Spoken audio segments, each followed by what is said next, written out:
अस्सलाम वालेकुम दोस्तों, आपको वेलकम करेंगे हैदराबाद स्टूडियो यूट्यूब चैनल पर। मैं हूं ब्लॉगर हसीन जान जी। दोस्तों आज है 10 मुहर्रम हराम।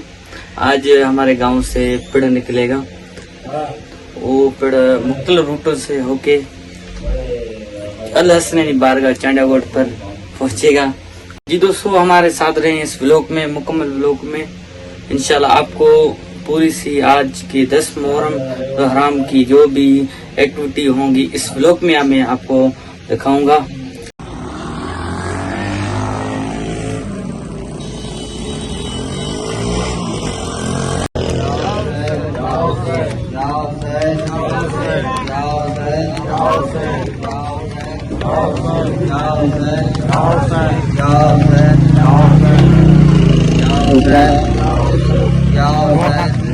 खान को आए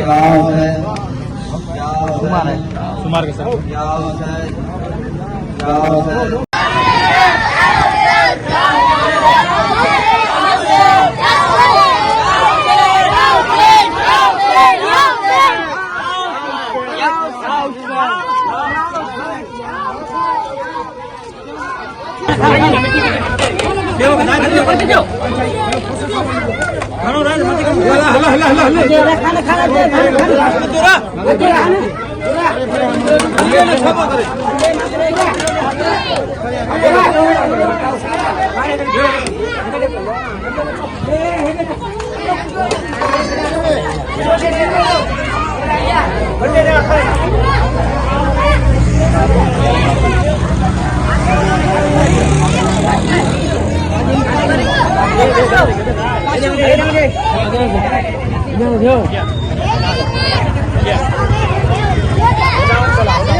भाई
બેંગ ઇત્તે યાર બકાય બારગા